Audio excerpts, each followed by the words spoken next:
Hey everybody, welcome to the CoinGeek Weekly Livestream. I'm your host, Kurt Wuckert Jr., broadcasting live from the perpetually sunny, except today it's a little cloudy, South Florida, where you should be moving to. South Florida Citadel news coming soon, everyone, so pay attention. Going to be big things. I also want everybody to lightly clear their schedules for a potential April event surrounding the Bitcoin 2022 situation down in Miami. And then also pay attention to the calendar for announcements about all the stuff that's going to happen in May regarding BSV and the Global Blockchain Conference and everything else that we do. Oh, little banner ad there. Show today brought to you by CryptoCraft.com. That's right, everybody. CryptoCraft.com, where you can check out news, tickers, prices, and a delightful forum experience. We're very grateful for their sponsorship for the entire month of February and perhaps going forward. Thank you so much, CryptoCraft.com. We appreciate you immensely. I also want to thank Alex Moon for being my delightful and lovely producer, live from the United Kingdom. Oh, we got the My 2 Cents people saying hi in the comments as well. What's up? I'm trying to push everybody to give feedback on my2cents.io as well. They're getting themselves launched. It is currently free to participate, but that may change in the near future. I'm not going to talk too much. Normally I monologue. I like to listen to myself talk, but I have a feeling we're going to get to the end of this show and I'm going to wish I had like another hour to talk.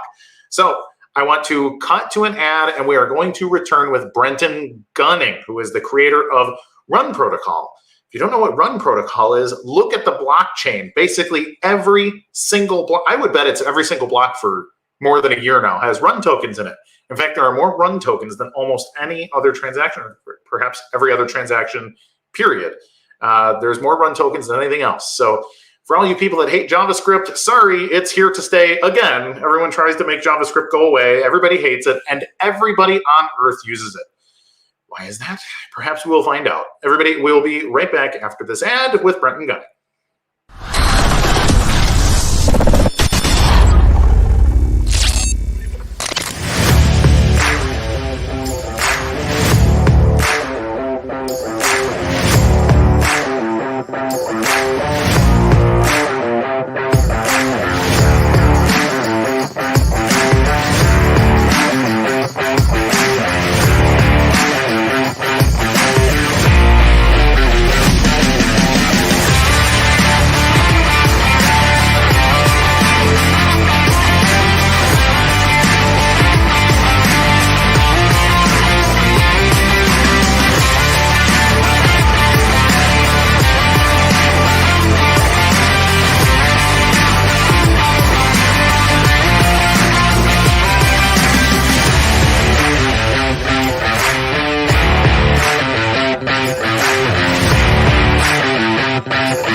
Hey, Brenton, what's shaking, man? Oh, you're muted.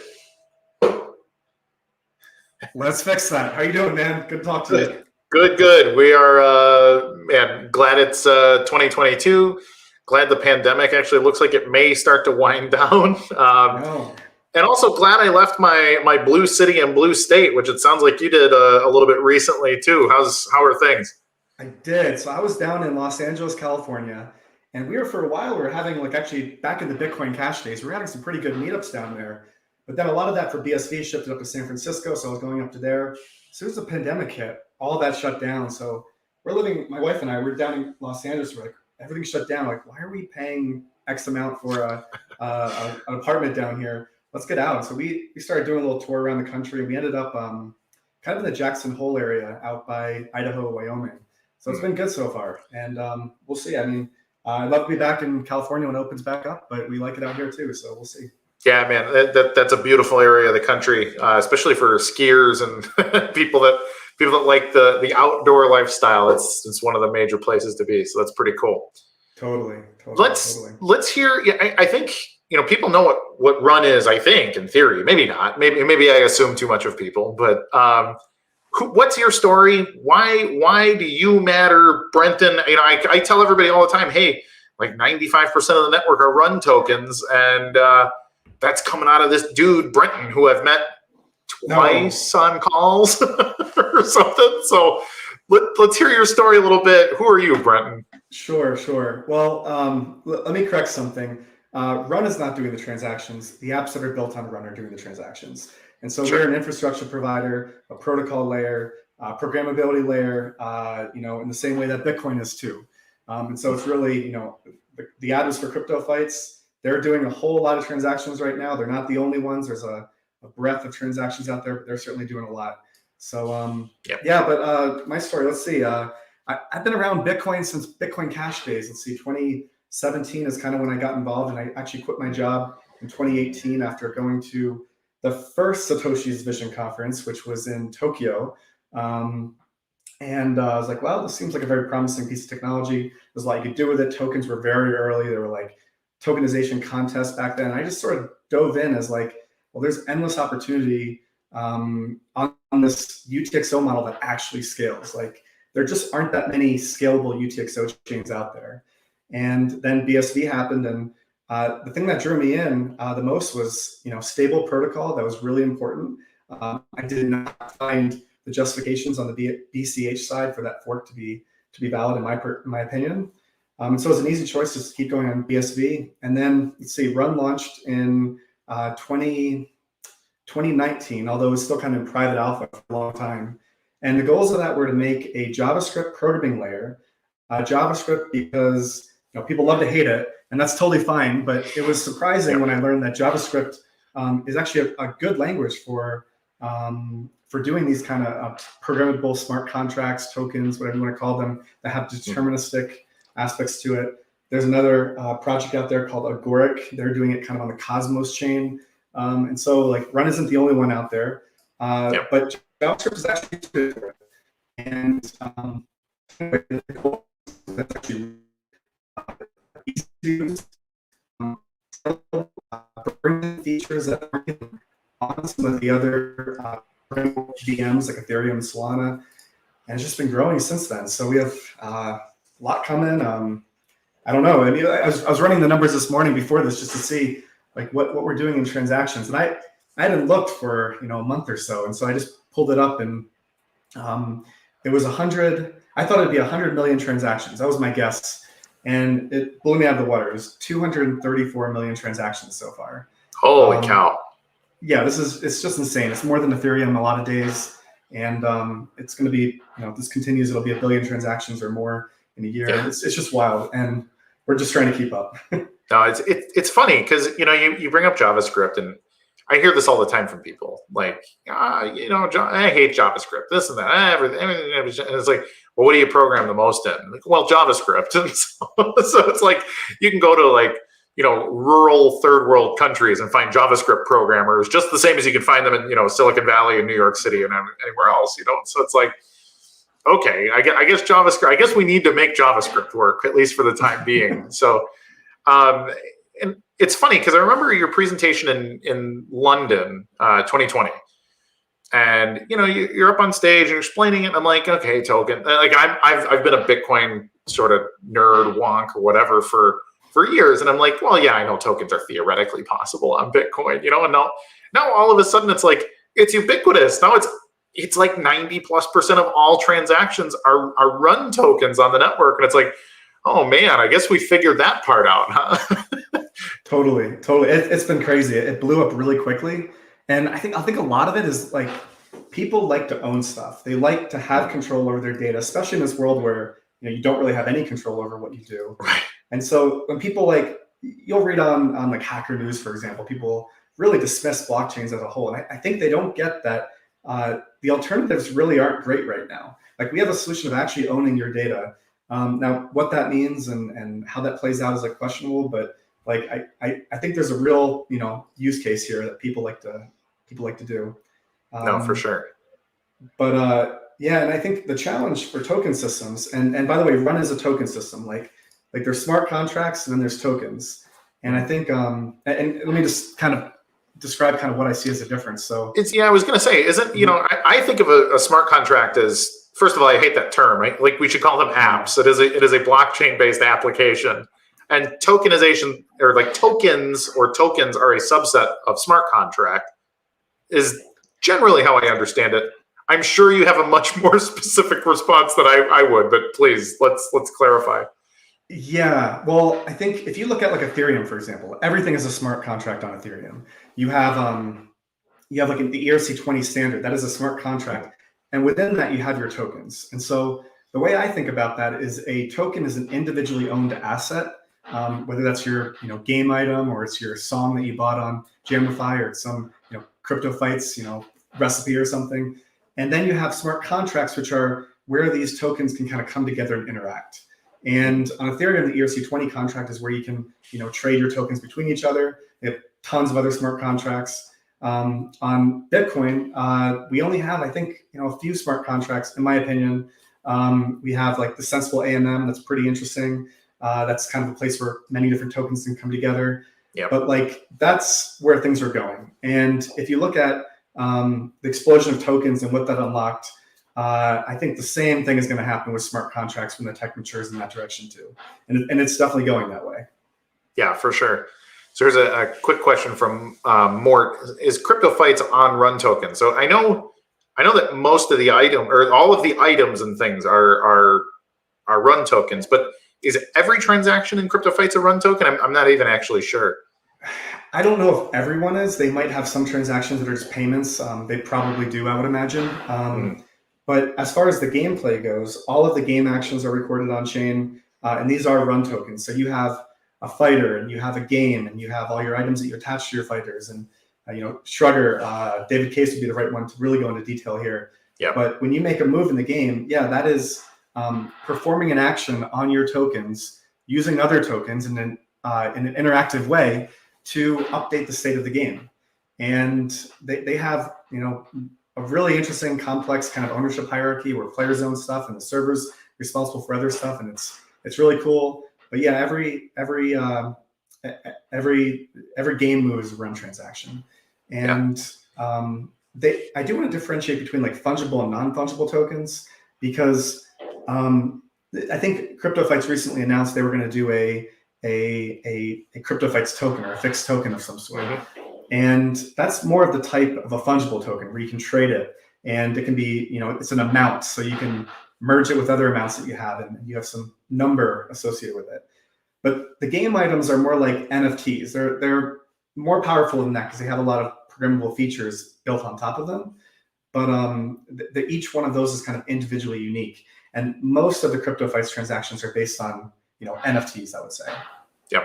So, and that's another thing I tell people. I go to a crypto meetup in the town that I live in, north of Miami, and I get on stage. I speak every month, and I'm like, hey, remember last month I told you, we do 3 million NFTs a month on chain, and people are like, wait, 3 million or 3 million a day? Like all, I was like, well, no, now actually it's about 5 million a day, all NFTs, and the cost to transact them is, less than a penny, but the minting is a little more. But and everybody's like, wait, you got to be kidding me. How is that even possible?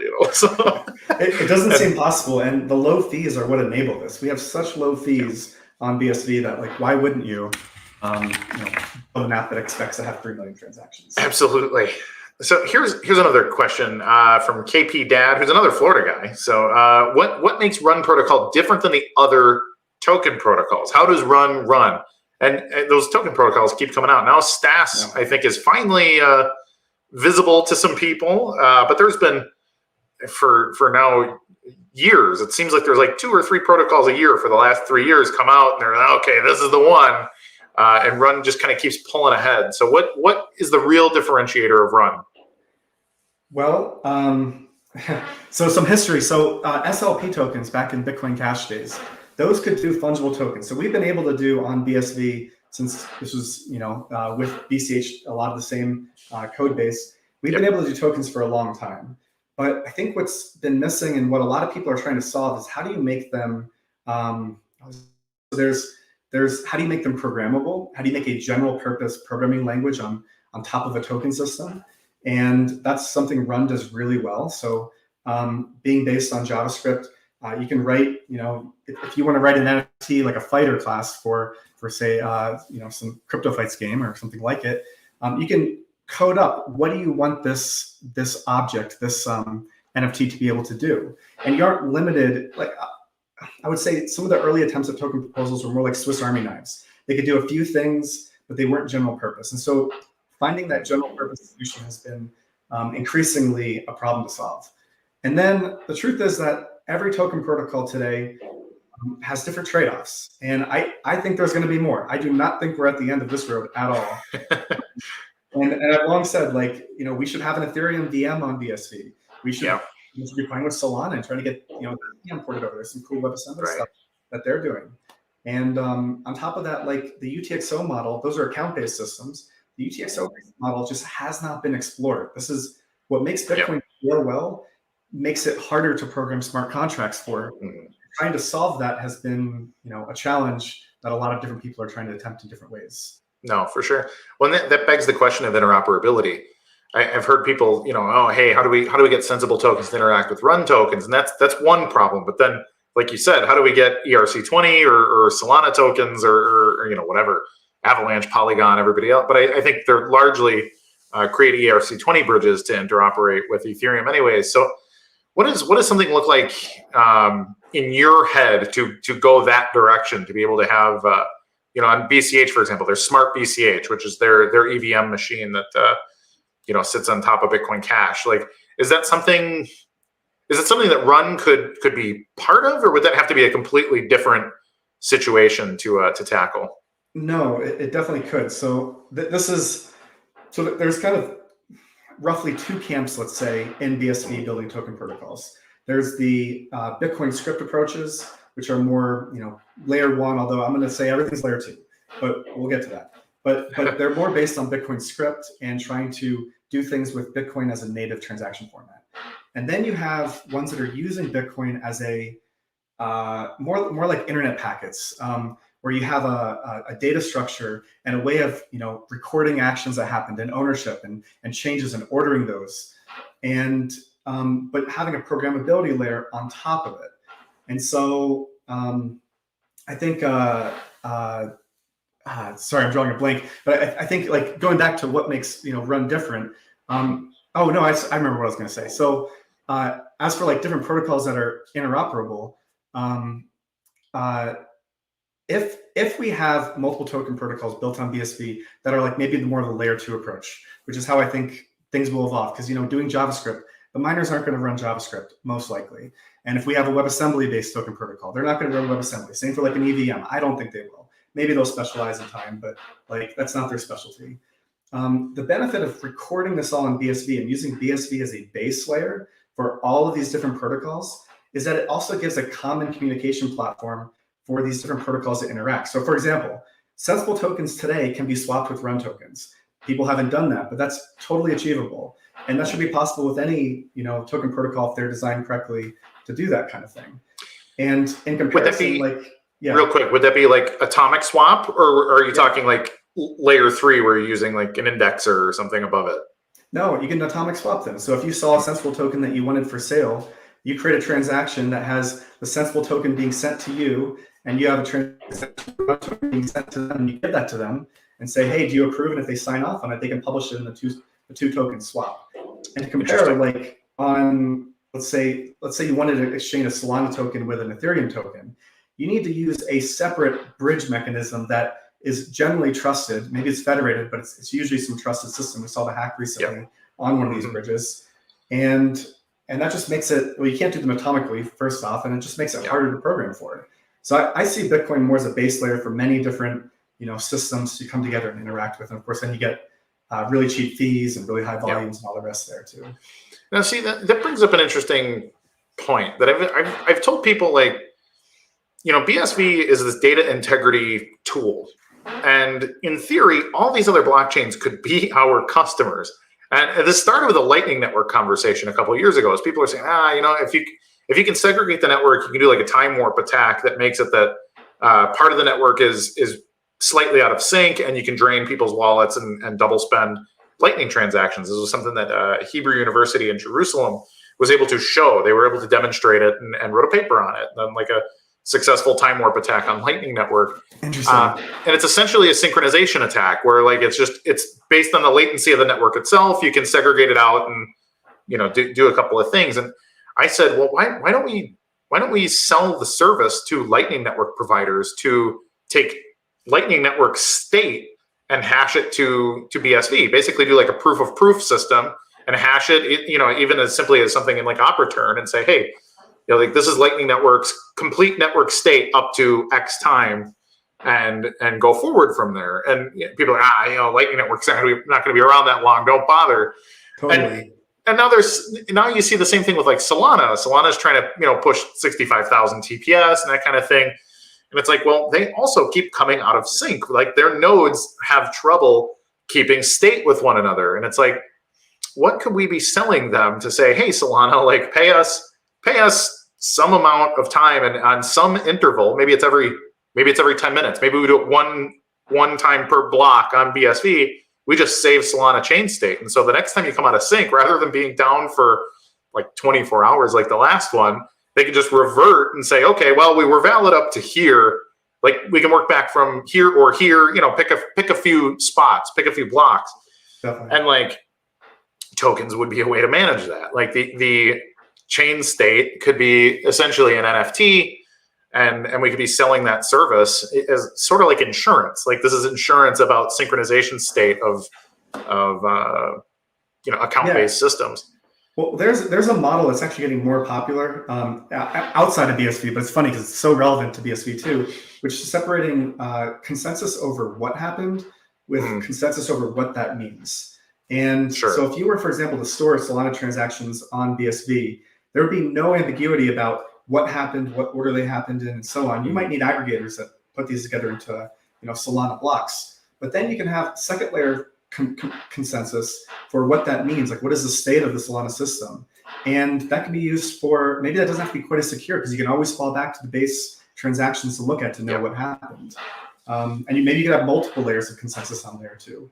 So that's sort of the future that I'm looking at for Run and other token protocols is let's build layers of consensus, use BSV as our packet format for storing everything, locking it in, ordering it, and then we can get a lot of interaction together. Yep. Well, it's a lot like what Craig talks about with like IPv6 and some of how he wants to replace like the TCP/IP protocols and things too. Looks like maybe Brenton froze again. Can you hear me? Yeah, I can hear you. Can you hear me? Oh, okay. All right. Looks like you're back. Yeah. So yeah, I mean, Craig has been talking about like replacing TCP/IP and various other things in the internet stack and saying like, wow, with IPv6, we can actually be taking these things and bundling them into transactions and using BSV instead of, various other, portions of the internet stack, which is largely above my head. But, when I see it on the graph or the charts that he shows, I'm like, oh, actually, yeah, that does make some sense. Totally. So it's just it's just such a crazy problem to re-architect and then talk to standards committees and, the kind of people that make decisions about stuff like that are, people don't really understand that they're like crusty old people sitting at universities and things, like deciding this is the internet at this point. So this is also why I love BSV is having that sense of the protocol is what it is, and we're going to be able to build on it and know what we're dealing with. Right. That is really, really nice. And I think I still pay attention to Bitcoin Cash because it's our closest sibling, let's say, in the ecosystem of exploring what you can do with it. And they're doing some interesting stuff, but they're continuing to explore changes to the protocol for things that we know now are not always necessary. And a great example of this was the op datasig verify. That was an opcode proposed for Bitcoin Cash. People didn't think you could do it without that technique without it. And then, I don't know, 6 months or 8 months later, we found out you could do it on an unbounded script. So I hope we continue to go down this path. I think it's a great path. And absolutely. Yeah. Well, I mean, we've got some vindication too, like looking at Cardano, for example, tried to do something similar. Like, okay, we'll use the UTXO model and fast blocks and some of the other things that they did, but they're essentially trying to combine Ethereum and the Bitcoin best of both worlds. But then the way they implemented it, there was no parallelization, and they were only able to get one transaction per block. Oh my gosh. So, like, oh, whoops. So, totally. you try to combine systems and make trade-offs, and then you realize like, oh shoot, I guess Satoshi was right. 10 years before us also. Let's bang out a couple questions here. We got Mark Donovan asking, are run tokens blockchain pruning resistant? I actually know the answer to this, but I'll let you jam on it. Yeah, so the answer is yes, but only because you have to assume everything is going to be pruned. Everything about the UTXO set will be pruned in time. And when you assume that, you have to build systems expecting that. And then, for example, I can tell you how this is going to work in practice. You're going to have different app providers that care about different things keeping their transactions. And so Crypto Fights is keeping their transactions. Relay is keeping their transactions. And Run, as a provider of sort of last resort, is going to keep all Run transactions. And we're going to try to serve the whole Run ecosystem. And so in a world where Run transactions are being pruned and they're harder to get, that just opens up the door to infrastructure providers to come in and say, well, we'll offer these transactions for you. And we show them exactly where they are in the block, and here's your Merkle path. And so, but we should assume, to be clear, everything will be pruned except for the UTXO set. And even the UTXO set data, a lot of that can be pruned too. So yeah, just expect that. Yeah, no, it's funny. I tell people this all the time. Like, well, I get the small blocker guys who are like, oh man, who could run a BSV node to audit their own finances? And I'm like, dude, you can download just the UTXO set and prune it. Like it's 40 gigs. Like if you only care about your financial history and transactions, that's 40 gigabytes and very, very small on a day-to-day basis. In addition, like you can do that. Like that is a feature. You do not have to have everybody's dog JPEGs and everybody's Crypto Fights hammers and stuff. Like, just do your money. That's the UTXO set. But I will also say, as someone who is one of the partners at Gorilla Pool, I want all the data. I want to be the best connected Run index on the network, because at some point when somebody screws up and prunes all the Run data, I want it to be like, oh shoot, hey Kurt, can we buy all that data from you because we lost it? The answer will be yes. Totally. Send me Bitcoin. 100%. And I think, but it is getting pretty big, for the record. It is. I think the latest, this is just kind of a fun set, the latest Bitcoin database site, it's 3 terabytes now. I think it just passed 3 terabytes. Nice. And so if you store everything, including the Run stuff and everything else, that is going to get harder. But the truth is that outside of BSV land, in the real tech world, like we were doing 5 exabytes a day of data at Snapchat. That was where I was working before this. And like, granted, that's a big company, but like this is what tech is used to doing.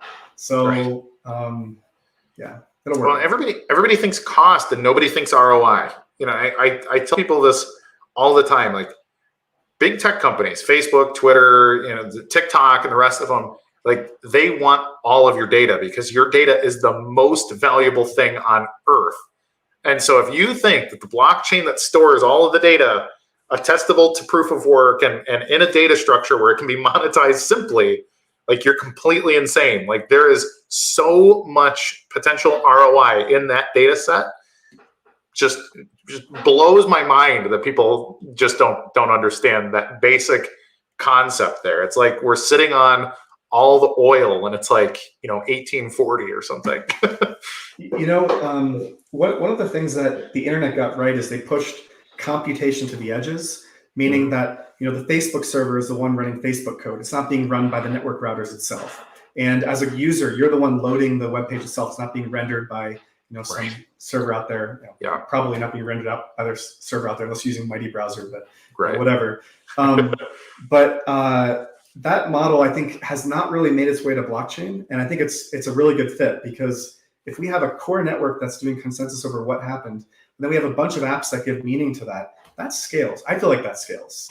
And I'm not sure anything else does scale. So, the economics, the economic side is always the key side. Is people forget that in blockchain. Outside of BSV, forget that in blockchain. You don't have to solve everything technically. Economic security is often just as good or better. No, amen to that. We got another question here. Brandon Ward saying, "Why is Run the best way to run the blockchain?" And I don't know if that question makes all the sense, but why is Run the best way? It's not the best way. It's a way. It's a very good way for certain sets of problems. run the blockchain. I don't know what that means, but like token as a token protocol, it definitely has its strengths and weaknesses, and I think it serves a lot of purpose. But yeah, I don't know. People can choose what they want to use. Sure. Here's another one. Are run tokens unencrypted on chain? And I'll add a follow up. Can they be optionally encrypted or unencrypted on chain? No, not right now. They're unencrypted right now. There's no encryption. I actually had a design spec for a way to encrypt your tokens where you could transfer these things to other people and nobody would know what you're dealing with. But there are just much more interesting problems to solve right now than trying to encrypt what you own on chain. In fact, I think some of what makes blockchain interesting is that everything is public, and that's not going to serve you're not going to want to put like your home address on the blockchain. But like for transfers of ownership, like this is why we register our house with the city, is because we need some sort of agreement over who owns what to just get along in life. So maybe we'll implement this in Run eventually, but like encryption is definitely lower on the priority list right now. For sure. Here's a good one. Is there a reason Tal chose Stas compared to Run? Can you guys talk about the benefit of each and why it's beneficial to have many compared to few? Aren't people divided because of it? And by it, he means like the protocol debate, right? If that's what it could be called. Tal, I think, chose Stas because they wanted their own token technology that they could be an infrastructure provider for. I think it's pretty simple. I think the Stas protocol was also misunderstood maybe around the time that it launched. I think people thought it had certain scaling properties that it didn't. And so that might have been part of the agreement there. But to their credit, I think they have a very efficient form of op push TX that is quite nice. And so they do have some good technology there in that sense. But as far as like a usability goes, I mean, I would remind people that the problem we're trying to solve right now is not just having tokens. We've had SLP tokens for 4 years now, and three and a half years or whatever it's been. Yeah. And they work for basic tokens. What we're trying to solve now is how do we make the UTXO model as programmable and interesting as what we see on these account-based chains? And cracking that nut is going to be the fun nut to solve. Yeah, absolutely. Well, that brings up an interesting question. So I'm pretty good friends with David Case also, who is the man who has programmed the most run transactions on Earth by a pretty wide margin. And so he's basically, if you were a race car builder, he's the guy that's had the pedal to the metal for the longest and can give you the most feedback from the racetrack, right? And he talks a little bit about like, sometimes I don't know if it's our internal infrastructure or if it's somewhere between us and Tal, or do we start to hit issues when it gets to Tal and that kind of thing. And so I think it's really interesting to get feedback from him about like, first of all, he chose Run for a reason. And then second of all, you guys have presumably worked together to solve some of these problems. Like, hey, Brenton, can you help with X, Y, and Z? But I think it's curious that, while Tal supports Stas officially, they're processing more Run tokens than anything else on Earth. And that requires them to do some, tweaking and troubleshooting and whatever else is necessary there. So I guess my question or my feedback is like, was that the sort of pressure testing that you expected on Run, or what were your expectations of like when you'd start to see any issues, or do you think Run has its own scalability problem at all, or what do you think? What are the limits on Run as you see it, and what maybe needs to be fixed in the future? Yeah. So first off, I think from Tal's perspective, when they're processing Run transactions, they're just processing any other Bitcoin transaction. Yeah. And so the same problems that CryptoFights is experiencing could have been experienced by any other token protocol, or maybe just BSV transactions in general. And so I think that it's good that they're solving this. It's good that we have an app that's doing this many transactions because they're pushing things forward. As for like scalability limits of Run in the future, yeah, there are like a number of challenges that we still have to solve, and we have a plan for it. But for example, one of the problems is actually the back to Genesis problem, and we can talk about that a little bit. But basically, as CryptoFights continues to grow, they have to keep around a larger and larger transaction set, and they're not going to throw these transactions away. They're their transactions, but it's still going to be increasing that data they can't toss if they wanted to. And so we have a number of changes coming to sort of address this. And I can speak to some of the near term and kind of the long term plans for this. And so, well, maybe we should talk about the back to Genesis problem first, just at a general level, so that people I think like people what we're doing. People need to understand what it even means for sure. Yeah. So all token protocols right now have this issue, everyone. And the problem is that if you receive a token and you know nothing about the blockchain, how do you know that what you receive is actually legit? Because a lot of people, are storing a lot of protocols are storing their tokens in Bitcoin transactions, in transaction outputs. And, if you say you have, a cat NFT, and I send it to I send a transaction that looks just like it to your friend, how does your friend know that that's actually the same one that he posted from you? And so the way you do this is track back the transaction graph back to the genesis of when the token was created, and make sure that genesis is, the author of the token, whatever that is. If it's CryptoFights or if it's some artist or whoever it is. And so in practice, this means having to walk back a transaction graph. Now, in practice, people don't do this. What they do is they forward traverse the blockchain, which means that they run an indexer that as transactions come in, they're processing stuff as it goes. And if you do this, it works out just fine. But the problem is that not everyone is going to run an indexer for arbitrary tokens they might receive in the future. So then you're left with another problem, which is, okay, should I put my trust somewhere? Who do I put my trust in? If I'm checking with a third party, like, is this token legit or not? Do I want to check with multiple third parties? Do I have a signature from the token creator that attests that it's valid? Like, there's protocols doing that today. And all these approaches are different, and they all have different trade-offs. And I think from Run's side, we're tackling this. So the Run protocol lets you solve this in lots of different ways. One way we're solving this is to make it very easy to run your own indexer. So apps and infrastructure providers can host a RunDB, that's what we call it. And RunDB indexes all the run transactions, and then your app can, and you can look at them and say, is a token valid or not? In addition, in the future, once we have multiple RunDB infrastructure providers, we do today, like Relay's running it, Morning Run's running it. You and I have talked about having Gorilla Pool run this. Once we have multiple people indexing everything, now we can start to have state attestations on chain.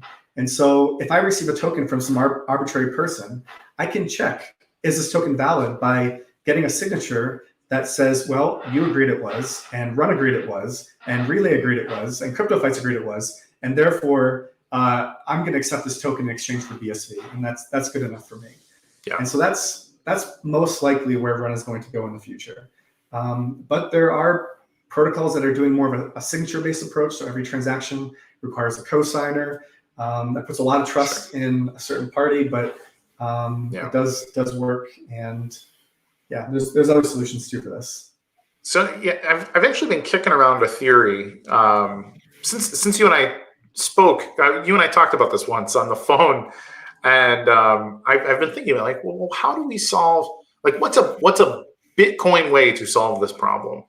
And I came up with what seems maybe too painfully simple. So maybe you can poo-poo it and let me put this idea to rest. But the idea is maybe you take, for something like CryptoFights, it's doing 3 to 5 million transactions a day.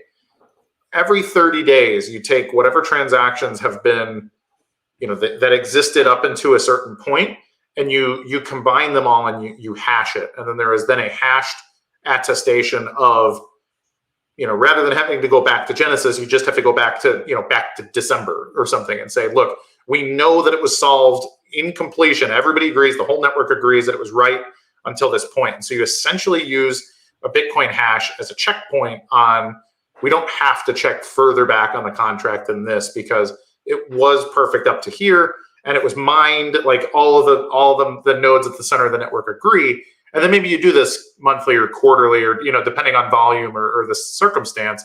Is that something that is a valid system for solving this problem, or is it crazy for some reason? No, that actually does work, but it does introduce the question of who is doing the hashing to attest to that state. So if CryptoFights is doing it for CryptoFights tokens, yeah, you can basically assume that that's fine. Right. But for an open ecosystem where tokens are moving between apps, who do you trust in that case? And so Sure. that was sort of I do think your approach is basically the same approach Run is going to go in the future too. It's just going to be done by many different parties, and when you get a token, you're going to get a signature from several different people that say if this is valid or not. Okay, so you solve it like you solve the Byzantine generals problem. Yeah, sure. Kinda. So, all right, cool. Glad I'm not crazy. Another question here from Mark Donovan. Does Run support attaching raw binary data, not base 64 encoding? No. Well, you can do it outside of Run in the Bitcoin transaction, but no, if you have a buffer of binary data, it gets encoded as base 64. And that is being fixed in Run 07. So maybe this is a good time to talk about like where kind of Run is going. Yeah, please. Yeah, so first off, we're going to be publishing a new update to the SDK, most likely this week. So a little bit of a technical challenge to work out. But this Run has been dependent on the Money Button BSV library for a long time. And it's not just the BSV library, but the legacy version of the BSV library. Oh, man. So yeah, and it's fine, it works and all that, but there's a number of performance problems. Of course, we don't want this third-party dependency on especially very sensitive code. So the next release is going to have one JavaScript file that has everything you need. It's only slightly larger than what it currently is, and you don't have to use the BSV library. So that's kind of a short-term update that we're making. And with that comes a lot of performance improvements because we're moving a lot of stuff to WebAssembly as well. Second, though, is Run Protocol 07. So we're on 06 right now. We're working towards version 1.0. And the 07 protocol is going to have a number of updates that are going to start to open up the option for having smart contracts. And to do that, we're first introducing a binary metadata format. And what this means is right now, if you look at a Run transaction on What's On Chain, you see a blob of JSON data that describes what happened in that transaction. And what we're going to do is take that JSON, compress it to a binary format that's much smaller. The base 64 won't be used for binary data anymore. But the real benefit is that once we have Run transactions being stored in binary, well, now you can start to analyze them from script. And you can start to do things like make undestroyable items. That's all of a sudden possible. And it actually opens up a lot of doors in the future as well. But Run 07 is going to start to enable the first versions of smart contracts. Run 08 is going to expand that even further. I don't know how far in the future I want to go, but we do have a plan for Run 09 and 1.0 as well. Sure. Well, that's always been really interesting. I've been I've been a big fan of Run for a long time. I try to give you shout outs and support anytime that I can, or when people ask like, hey, what direction should I go? Like, here, do Run. And if you have a question, ping Brenton, but like, here's everybody who's building with Run and everything else. But I've been a little bit worried that it's been in 06 for a pretty long time. I've been like, man, I hope Brenton's not looking for a new job somewhere or something. No. So, we have 07 is almost done at this point. We worked on that through October and November last year, and then we put that on pause to improve 06 a little bit in December. But we're just going to pick right back up on that in February this month. That's great. Love it. Yeah. Well, here's a relevant question then. How does Run monetize so that the business can be sustainable and scale in the future with BSV's requirements? So I've long been very open about our plans to monetize, which is as Run usage grows, you're going to need APIs to access them. And if you look at, say, Ethereum, apps aren't running Ethereum nodes. They're talking through Infura, which is the #1 infrastructure provider there. Yeah, everything goes through Infura and Ethereum. Yeah, everything. And Run would not like to be the only infrastructure provider. I'd rather have an ecosystem of ones. But we are going to be one, and we're going to be a good one. We're going to have all the transactions indexed, and we're also going to have APIs you can query stuff like, find me all the items owned by this player. Give me my transaction history, that kind of stuff. And as a business, metrics on graphs like how much transactions I'm doing per day. Those are the kinds of things that are important. We're going to monetize on that angle. We also have plans to monetize on the state attestation angle. So as Run usage grows, not everyone is going to want to run a RunDB. That's going to become specialized, just like Bitcoin nodes are becoming specialized. And when you want a state attestation, that is going to be a if you want a state attestation from multiple parties, getting that coordination going, I think will allow some monetization opportunities too. And so we're looking at that as well. And we could put a transaction fee per transaction. That was like a very early idea.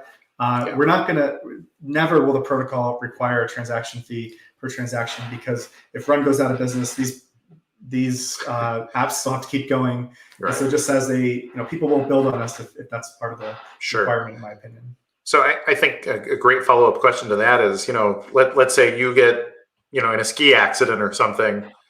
When is Run going to be open source so that someone can sort of carry the mantle forward? Gosh, I wish it was open source right now. I've been trying, so we've been working towards this. But here's the complexity of this problem. And it's going to be this year, probably early, middle this year. We're basically right after 0.7. Our plan is to wrap the remaining work up for that and get this out. But here's the challenge for this. We have the Run SDK, which is a single library that does a lot of different stuff. And it has plugins to talk to MatterCloud. It has plugins to talk to the Run APIs. And then, of course, it has a lot of built-in wrapping to make it easier to use. And then on top of that, we have inside of it the kernel, or Run VM. And that's the thing that actually processes Run transactions. And we want people to contribute to this open source project in a way that's useful. And part of that, I think, is separating out the protocol, the consensus code, from the plugin code and all the kind of higher level stuff. So if someone wants to build a plugin, let's say for a new wallet that comes out, you should be able to open up a pull request and do that. But making a protocol change, it should be clear that if you're touching these files, you're entering risky territory. And so that's the kind of thing that we need to get clear on before we open source it. For a while, there's also some security problems. I think we've closed them all. But we were worried for a while that, hey, if we open source this, maybe someone will detect this bug that's now fixed and then break other people's contracts. Everyone gets Gregged. Totally. Yeah, we don't need that problem. So that's fascinating. There's so many huge things that, even just listening to you, I'm like, oh man, we could help you provide infrastructure. We could provide APIs, and I'd love to have it, because we're sitting on, we Gorilla Pool are sitting on a handful of nodes too that, hey, how can we repurpose these and the infrastructure we got to be doing more stuff? So you're the best people to be running a Run node or Run DB, because you're getting the transactions first. You're on that center of the network. So I think it's a great opportunity. Absolutely.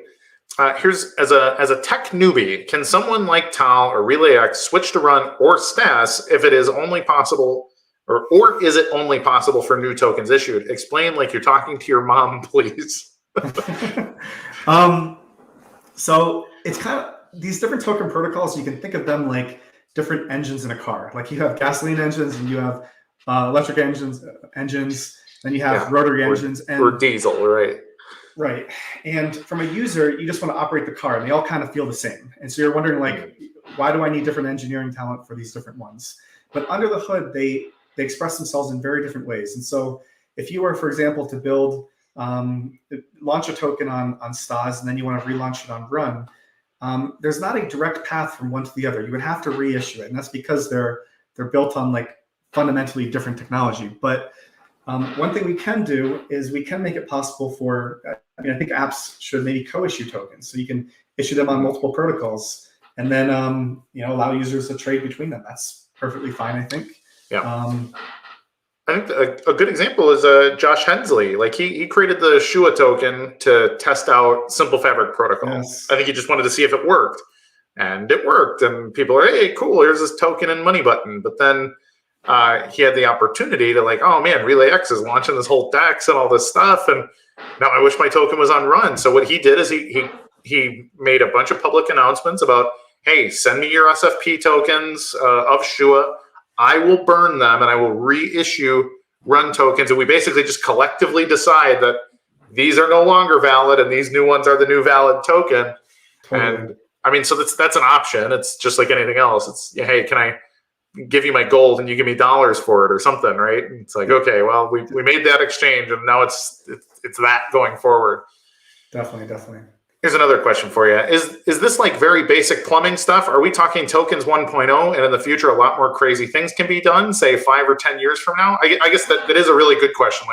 What do you see people doing that maybe no one's touched at all? Or is there something about Run that you think is really cool and nobody has tinkered with yet?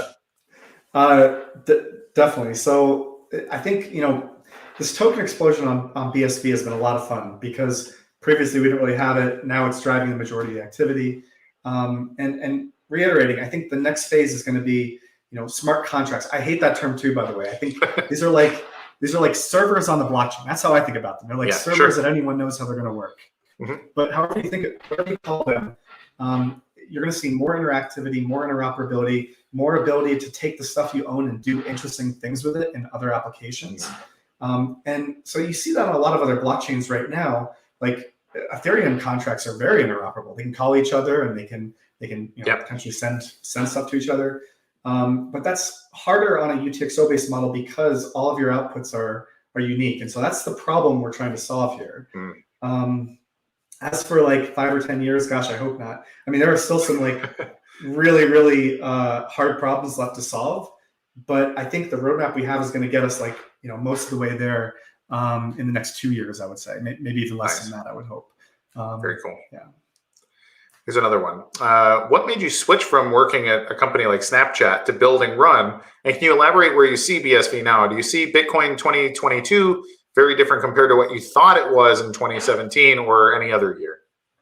I still wish Bitcoin Cash and BSV had not split because I think we were more powerful as a whole despite all the infighting. Yeah. But it is what it is. And BSV as a technology is fantastic. I'll do the mental experiments and say, well, like, what if Run was built on another chain? Or what if we built our own chain? And every time it's like, no, we have a very, very good technology here. And I'm going to keep building on this. And so, people can get frustrated with the price and whatever, but the fundamentals are getting better and better. And the truth is also, there are no other blockchains attempting to do what we're trying to do at this scale. You have Cardano, which is UTXO based, but they're not doing. They're planning, layer 2 Lightning Network stuff too. And so when I look out, I look at maybe Bitcoin Cash and maybe us, and that's really it. On the UTXO side of things, which we know scales better. As for what made me leave Snapchat to go build Run, I have a little funny anecdote about that. Actually, this was in 2017, or maybe it was 2016, 2017, around that time frame. My boss had asked me to look into crypto, if there was anything we could do with it at all. That this was an exploratory, write up a proposal if you see anything, or give me an analysis on what we could do. And we were thinking maybe you own your stickers and you can trade them. And I think actually you can do that in Snapchat. And of course, lenses are another angle. We had a number of ideas here. But this was in 2017, and Ethereum was like by far the dominant programmable. Oh, yeah. I mean, you can say it still is, but Swan is definitely picking up heavily there. But it didn't scale. And when you're doing, when you have 120 million daily users, and I think it's double that now. This is no joke. You really do need to think about very, very massive scale. And so I did the whole analysis, and I came away thinking nothing works. This is like broken technology. And I was trying to build on it, and then the Bitcoin Cash split happened in later 2017, and that got me very, very excited because I thought that Bitcoin could scale for a long time, and finally there was some momentum behind this idea. And then the Satoshi's Vision Conference in the next year kind of put a bow on that, and I quit my job like 2 months after that conference. So nice. It's been good. I mean, the other part is like blockchain. If you're a developer and you're bored of your job, really, you should be spending your weekends or free time looking into pick any. I don't care what you pick. You don't have to pick BSV. You don't pick Run. Just look into something Bitcoin, blockchain, crypto related, because the number of interesting, hard problems that are fundamentally based on like CS fundamentals, they're all over the place, and you will not be bored working in this industry. That is for sure. Absolutely. Quick follow-up question. Is there anything preventing Bitcoin cashers from using Run on their network? The biggest one is the op return size. So they have a limit there. In theory, they could do that today. Run is MIT license. You could build a blockchain plugin, do it on Bitcoin Cash. That's fine. That's your choice. I would say the reason that you wouldn't want to do that is, Well, first off, BSV has proven to scale a lot higher. So why would you build on something maybe it has a higher market cap, but like, is that all you're going for here? Or are you trying to build an app that lots of people really want to use? Right. And then the other part is the changing protocol. Like, hopefully Run works forever on BCH, but you never know. You never know. Sure. Yeah. Who knows what BCH will be in a year? Yeah. Here's another one from Brian Stockwell. Art and gaming seem to be leading the way on the BSV blockchain. What will be the next big use case? It's funny because gaming was really my motivation from the very beginning, and it was nice to see crypto fights get the traction that they did. Yeah. Because I always thought one game is just going to take off and everything's going to do it. And now art, NFTs or songs on Jamify, which by the way, people should go on Jamify and listen to the music. It's very good. Like I'm not joking. It's actually good. It's like we have some very talented people in BSV. Yeah, out of Miami, no less. I actually went and had lunch with the enigmatic Frames Janko and one of the artists that is bringing their stuff to Jamify, and it was like, I'm not a huge music fan. Not that kind of music. I was a rock and roll guy when I was younger, but I used to play in bands and stuff, so I was always like, oh, this is awesome. But this dude I met was just phenomenal. Like his beats were great. Just the whole thing was like, oh, this guy's actually really good. So I think Jamify is suddenly going to be a place to get some exclusive music that people really want to play with. So totally. Yeah, it's huge. Just to answer that final question, I think, in my opinion, and we'll see, I think those two apps are actually very good for getting traction and will continue to be the dominant use cases for a while. But I think we will see those increasing interoperability, interactivity, be able to use them in different ways, bring in new kinds of artwork, bring in new kinds of games. That's the kind of stuff I think will drive activity in the future. But we'll see. The good thing is, like, I just write a protocol and then people build cool stuff on it. Yep. And the creative minds will decide this. For sure. Here's from Punicorn Social Club asking, does the removal of BSV.js mean we will be able to send Satoshis via Run SDK? That was not something I was thinking about, but it's come up before, and I'm going to say yes, we will support that. So nice. The removal of BSV.js just takes out a middleman, but all the same capabilities are still there. So yeah, we'll make that easy. Nice. Here's a really good question. Who do you bounce technical ideas off of? Who is your strategize roadmap partner? Do you burden your wife with it, or do you have friends that you like to jam sometimes with? I do burden my wife with it, and she hates it. But Run has two really good developers helping me out right now. Miguel from former Money Button, he's fantastic. I'm so lucky to be working with him. Yeah, no, he's one of the best guys to ever do anything in Bitcoin. That's awesome. Yeah, and so talented too. And then another guy named Ari, he's also very, very talented. And I'm learning from them. And then we all have our different areas that we're good at. But as for like bouncing like some of the Run technical decisions, I try to actually, when I'm having conversations with people like on a regular basis, I throw out ideas and then I see how people react to it. And that's one way I sort of get feedback. And so Josh Hensley has been great for this. I've bounced stuff up Brandon before, Shrugger before, and others. But also, honestly, sometimes you just have to get a coffee, walk around your room for a long time and just think really, really hard. and then the solution will sort of appear out of there. Yeah, no, for sure. Here's this one's another good one. Was there a special speech or person you heard or talked or interacted with that convinced you to quit the job and jump in? And then who do you listen to that excites you now and why? The talk that convinced me most, this guy is a little bit disappointed me a little bit, but Johannes Vormel, he gave a great talk at the first Satoshi Vision Conference about how we get to, was it gigabyte or terabyte blocks? I think it was terabyte. I think it was terabyte. And it seems so big at the time that really, and he was coming at it from like a fundamental perspective. I think the talk's probably on YouTube. And it just got me thinking, okay, this is what we need. Like this would actually work for Snap Scale. So that was probably the biggest talk that got. Yeah, he's like completely disappeared, I think.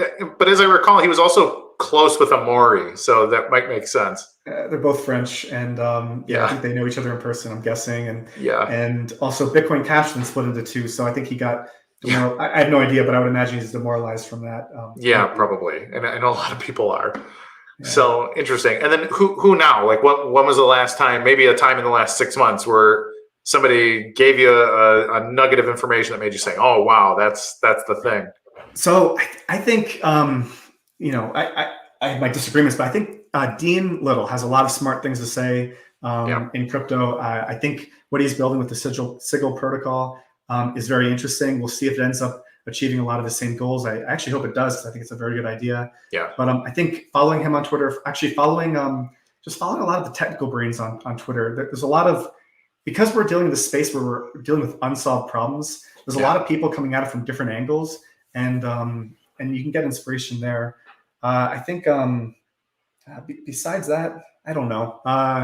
A lot of this is actually, I spend a lot of time also trying to keep up with what's going on outside BSV in the hopes that we can get some inspiration there too as well. No, for sure. Well, and that was one of the questions I wanted to ask. In fact, we're actually a minute over. I knew this was going to happen on this interview. How much time do you got? Can we push through? I can keep going for another 15 minutes if you can. Awesome. Yeah, let's do it.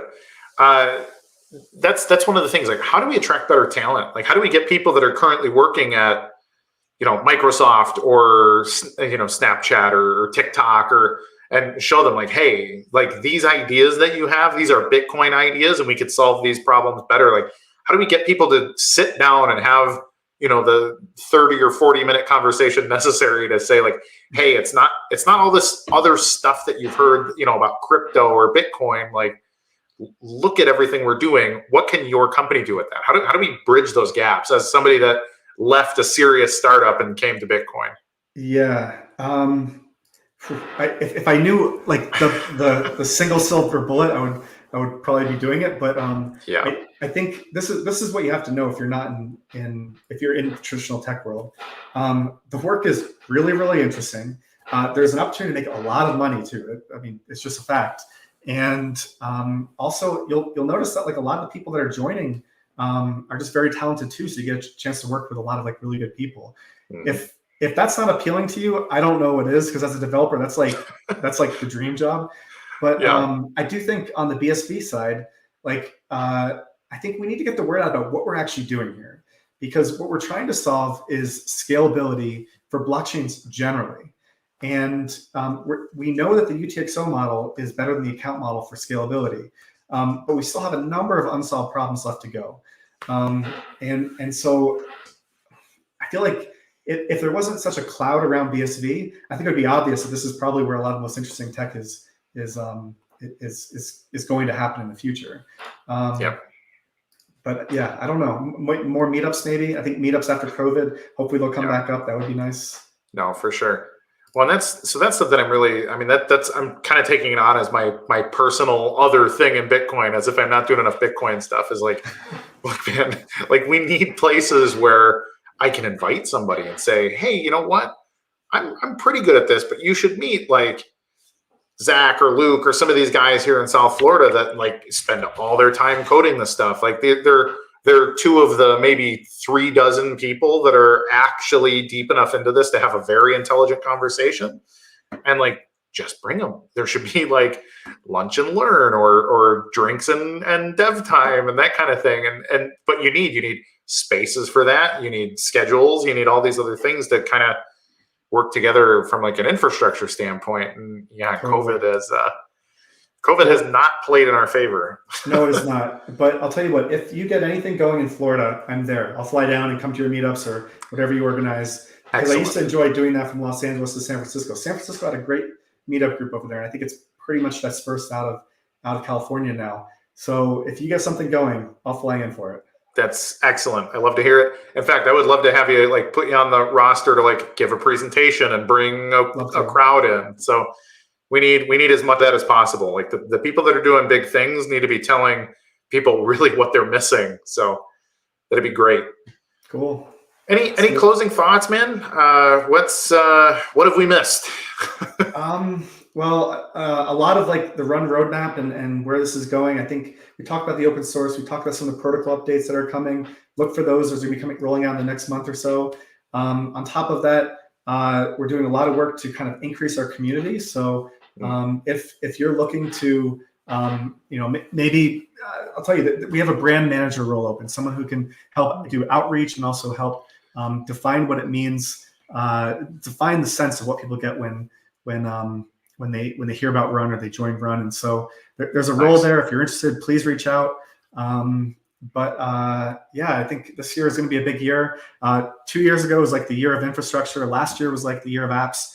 I can't even predict what this year is going to be. We will see, but things are picking up speed, so it's exciting. That's excellent, man. I'm so excited. It's been really good to catch up. I swear it's probably been a year since we've actually talked. So sorry. I should be a better friend also, but it happens. But let's hang out in person again. Let's make this happen. Yeah, for sure. And we can get people to know what's going on in BSV. Love it. Thank you, Brenton. I appreciate it. So cool, everybody. Hey, Alex, you want to pop on and talk about conference stuff or nah?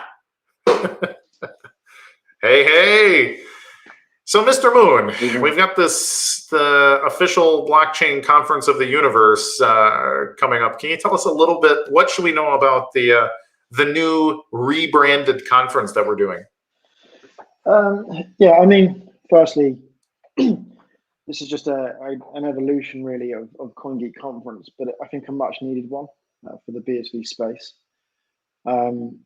Typically, when we've seen CoinGeek conferences in the past, it's been heavily focused around the agenda and the speakers at the event. And there's so much more that goes on, as we know. There's usually meetups, there's reception evenings. Last year in New York, we had an NFT night. So there's so much that goes on that really this event is about showcasing all the innovation that's going on in BSV. So we want to showcase every BSV business that want to demonstrate in Dubai, as well as have the conference component. There will be meetups during the convention over the 3 days. We look to have partner events throughout the whole course. So anyone that wants to contact us to list anything they wish to run simultaneously under the Global Blockchain Convention umbrella, you can contact us. But additionally, we're opening things up that we didn't typically have. We know that there's always been ticket prices, and that gets you into the conference component. This year, we're introducing a new ticket. So if you just want to go in and network and meet BSV businesses that are building really cool solutions on chain, there is a networking ticket that is a complimentary ticket. It does mean that you don't get the buffet lunch that you would get when you pay for a ticket, and I will point that out. That's one of the prices. No free ham. Well, I guess it wouldn't be ham because it's Dubai. No, it's a very, very nice hotel, the Grand Hyatt. Go and look it up. It's absolutely stunning, and there's a load of restaurants so you can go to, nice patisseries and have a coffee. I'm sure it's incredible. Take people out. So there's a lot that we plan to go on. I don't want to give away too much because announcements are coming soon. But you can pre-register now. Tickets should be going live end of this week, if not early next week. Cool. Is the website live? Yeah, it's globalblockchainconvention.com. Beautiful. All right. That's where you can go to find out more information. Well, shoot. But there'll be some really good speeches, things that we haven't seen, focuses around NFTs, tokenization, ESG, showcase everything that's really going on in the space. Brilliant. Well, thank you, Mr. Moon. It's been good to have you on screen. All right, cool. Everybody, I just want to remind you, first of all, thanks for watching the show. Thank you to Brenton for coming on and explaining a whole bunch of stuff. Frankly, some of the most important work going on in the Bitcoin space and really the entire blockchain space. We're blazing paths, and he's one of the guys that's really doing it, and I'm excited to be here.